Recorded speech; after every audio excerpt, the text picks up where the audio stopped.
भाई dispersion of light को समझने के लिए सबसे पहले आपको एक प्रिज्म लेना है और व्हाइट लाइट प्रिज्म से पास करनी है। जब एक व्हाइट लाइट प्रिज्म से पास होती है तो 7 कंपोनेंट ऑफ कलर्स में टूट जाती है। जैसे कि व्हाइट लाइट है, ये 7 कंपोनेंट ऑफ कलर्स में टूटने स्टार्ट हो जाएगी अंदर से, और नीचे से ऊपर तक लिख देंगे आप VIBGYOR. Maximum deviation violet colour में होगा क्योंकि इसका रिफ्रैक्टिव इंडेक्स ज्यादा होता है और वेवलेंथ कम होती है, और मिनिमम डेविएशन रेड में होगा क्योंकि इसकी वेवलेंथ मैक्सिमम होती है। तो सीधा संबंध ये है कि deviation inversely proportional to the wavelength होती है। जिसकी वेवलेंथ, जिस कलर की वेवलेंथ ज्यादा होगी उसके अंदर डेविएशन कम होगी। Concept clear? इसे कहते हैं आप एंगल ऑफ प्रिज्म।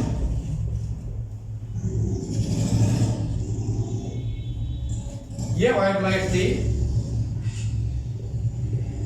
अब सवाल उठता है कि व्हाइट लाइट जब एक प्रिज्म से पास हुई तो वो 7 कंपोनेंट ऑफ कलर में टूटी क्यों?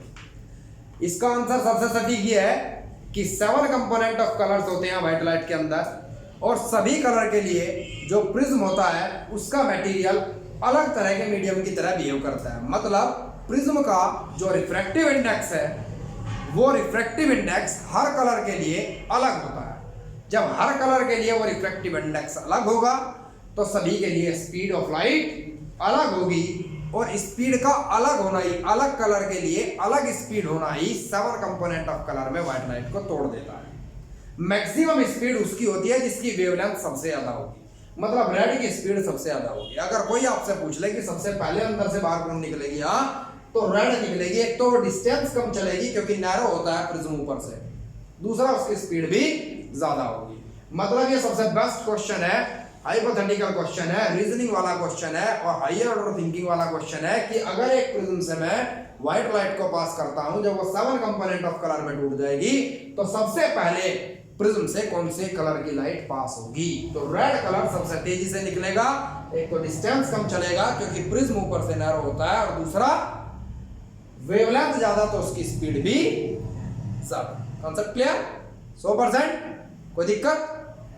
चलिए इसके बाद समझते हैं हम इसे थोड़ा डीपली।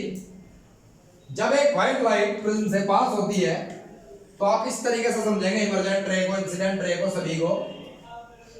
मैंने प्रिज्म मान लिया और प्रिज्म के इस एंगल को मानते हैं एंगल ऑफ प्रिज्म। एक बात ध्यान रखिएगा हमेशा, अगर न्यूमेरिकल्स में इक्वी एंगुलर या इक्विलेटरल प्रिज्म वर्ड मिलता है तो उसमें सभी ट्रायंगल जो एंगल होंगे ये तीनों, ये 60 डिग्री के लिए जाएंगे। मतलब एंगल ऑफ प्रिज्म उसमें आपको हमेशा 60 डिग्री रखना है। Concept clear? 100% समझ आया? मैंने मान लिया एक व्हाइट लाइट एंटर करेगी प्रिज्म में, ये इंसिडेंट रे कहलाएगी, इंसिडेंट रे। आप हमेशा प्रिज्म की उस सरफेस से जिससे व्हाइट लाइट टकराई परपेंडिकुलर ड्रॉ करेंगे, इसे कहेंगे नॉर्मल। इस एंगल को कहेंगे आप इंसिडेंट एंगल। जब एक रे एयर से ग्लास में जाएगी तो वो नॉर्मल की तरफ डेविएट होगी, और फिर इस सरफेस के परपेंडिकुलर आप एक नॉर्मल ड्रॉ करेंगे और फिर अवे डेविएट होगी, क्योंकि रेयर मीडियम के अंदर नॉर्मल से अवे डेविएट होती है लाइट रे। ऐसा क्यों? दरअसल स्पीड कम होने के कारण लाइट का एंगल नॉर्मल के साथ छोटा बनता है, और फिर दोबारा स्पीड बढ़ने के कारण एंगल बड़ा बनता है। Concept clear? इस एंगल को आप इमर्जेंट एंगल कहेंगे और इस रे को आप इमर्जेंट रे कहेंगे। Concept clear? 100%? मैंने मान लिया रे बिल्कुल बगैर डेविएट हुए अगर जाती तो इस तरीके से सामने तक जाती, और अगर ये रे पीछे से आती तो यहां से आती, और इस एंगल को हम क्या कहेंगे हमेशा? Angle of deviation. Angle of deviation. Concept clear? 100%? तो आपसे अगर कोई पूछ लेता है डेविएशन सबसे ज्यादा किसमें होती है, तो सबसे शॉर्ट वेवलेंथ जिसकी होगी, मतलब वॉयलेट कलर में सबसे ज्यादा डेविएशन होती है और रेड कलर में डेविएशन मिनिमम होती है। Concept clear? 100% समझ आ? इसके बाद यहां एक नोट आप याद रखेंगे जो कि सभी एग्जाम के लिए इंपॉर्टेंट है, चाहे एकेडमिक हो चाहे कॉम्पिटिशन। अगर लाइट का मिनिमम डेविएशन वर्ड आप समझते हैं कि लाइट मिनिमम डेविएट हुई है, तब हमेशा इंसिडेंट एंगल इमर्जेंट एंगल के बराबर होता है। Concept clear? 100%। ऐसे कंडीशन में जब ये इंसिडेंट एंगल था तो ये एक रिफ्रैक्टेड एंगल था। जब हम डेरिवेशन करते हैं इसके फॉर्मूला का, तो डेरिवेशन करते समय हम इमर्जेंट एंगल को I2 मान लेते हैं सिंपलिसिटी के लिए, और I को I1 मान लेते हैं, रिफ्रैक्टेड एंगल को R1 मान लेते हैं, और इस एंगल को आप R2 मान लेते हैं। ये सिंपलिसिटी के लिए हम ऐसा कर लेते हैं, ठीक है। ये एंगल होता है, इसे मान लेते हैं हम O। अब मैं डेरिवेशन यही का ही कराऊंगा, आप बहुत ध्यान से समझेंगे। सीबीएसई के लिए और आईएससी बोर्ड दोनों के लिए बहुत इंपॉर्टेंट है। पेपर में आता है कि एंगल ऑफ डेरिवेशन के लिए डेरिवेशन करके दिखाइए, तो कॉमन सेंस का यूज कीजिएगा। मैं आपको एक चीज बताता हूं, जब भी लाइट किसी भी ऑब्स्टेकल से टकराती है तो अपने सेंटर के थ्रू एक कर्व ड्रॉ करती है, सर्कुलर पाथ जैसा। और हमने क्लास 9 में पढ़ा था, एक सर्कल के अंदर जो क्वाड्रिलेटरल बनता है उसके अपोजिट एंगल का सम 180 डिग्री के बराबर होता है। तो A प्लस O 180 डिग्री के बराबर होगा। Let it be equation first. Om समझा? सेकंड, जब ये एंगल इंसिडेंट एंगल I1 माना हुआ आपने, और ये इसका वर्टिकल अपोजिट है, ये निकल गया R, तो ये कितना बचा? I1 minus R1। ऐसे ही R2 जब ये निकल गया तो ये कितना बचा? I2 minus R2। हम जानते हैं R1 plus R2 plus O ये भी 180 डिग्री के बराबर होगा। Concept clear? तो O को कंपेयर करेंगे जब इससे, जरा ध्यान दीजिएगा, यहां से O की वैल्यू किसके बराबर आएगी? 180। यहां से A की वैल्यू निकालिए जरा। A is equals to 180 minus O। इस इक्वेशन से और इस इक्वेशन से R1 plus R2 is equal to 180 minus O। तो दोनों को कंपेयर किया तो R1 प्लस R2 की वैल्यू A के बराबर आई। इक्वेशन सेकंड मान लीजिएगा इसे। Concept clear? 100% क्लियर? इसके बाद जरा ध्यान दीजिएगा, अब मैं क्या करूंगा, इन दोनों एंगल का सम क्लास 9 में पढ़ा था आपने, एक्सटीरियर एंगल के बराबर होगा तो डेल के बराबर होगा। जब ये डेल के बराबर होगा, I1 plus I2 minus R1 plus R2 del लिख दूंगा, और R1 प्लस R2 की वैल्यू A के बराबर थी तो A लिख दूंगा यहाँ। I1 plus I2 minus A that is equals to del. Concept clear? 100% समझ आया? आ गया? चलिए भाई, तेरा हाँ करना क्या है? हाँ कर रहा, मना कर रहा, गर्दन हिला रहा। टीचर कंफ्यूज हो जाए, इसमें कुछ फायदा हो रहा है?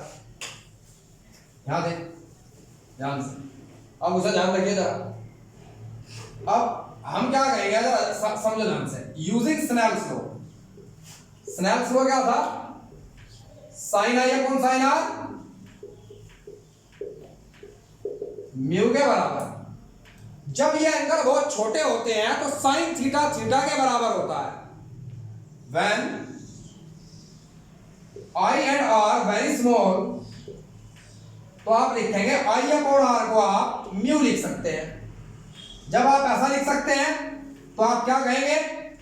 I is equals to mu r, और I1 किसके बराबर होगा? म्यू आर बन गए, और I2 किसके बराबर होगा? Mu r. अब ये वाली वैल्यू उठा करके यहां रख दो, इसे लिख लो इक्वेशन थर्ड।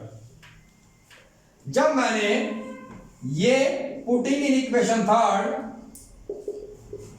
इक्वेशन में रखा तो मेरे पास वैल्यू आई mu R1 plus mu R2 minus A is equals to del. यहां से म्यू कॉमन लिया, R1 plus R2 minus A is equals to del. Concept clear? अब R1 प्लस R2 किसके बराबर था? A के, माइनस A, यहां से A कॉमन ले लिया और आपके पास ये आंसर है। ये था angle of deviation, angle of prism and refractive index of material of prism with respect to the refractive index of ray relation. Concept clear? 100%। अब यहां तक के बाद पेपर में यह भी आ सकता है कि find expression for the angle of minimum deviation. Minimum deviation के लिए एक्सप्रेशन ज्ञात कीजिए। तो मिनिमम डेविएशन के लिए आपको सबसे पहले क्या करना है? मिनिमम डेविएशन के लिए आपको ये वाली लाइन याद रखनी है, और दूसरा वो कंसेप्ट याद रखना है जो कंसेप्ट मैंने आपको बताया था। मैंने अभी क्या कंसेप्ट बताया था? इमर्जेंट एंगल इंसिडेंट एंगल के बराबर होता है जब मिनिमम डेविएशन होती है। तो आप कहोगे फॉर मिनिमम डेविएशन के समय I1 I2 के बराबर होता है तो उसे आप I मान लेंगे। सिमिलरली R1 R2 के बराबर होता है उसे आप R मान लेंगे। Concept clear?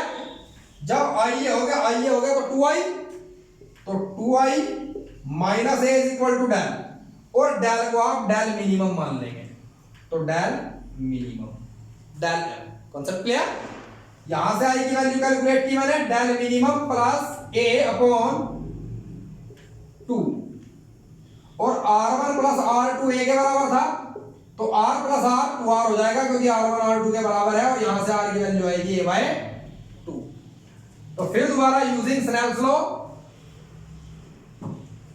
लॉ को यूज करेंगे। फिर से आप स्नेल्स लॉ में क्या लिखेंगे, mu is equals to sine I upon sine R,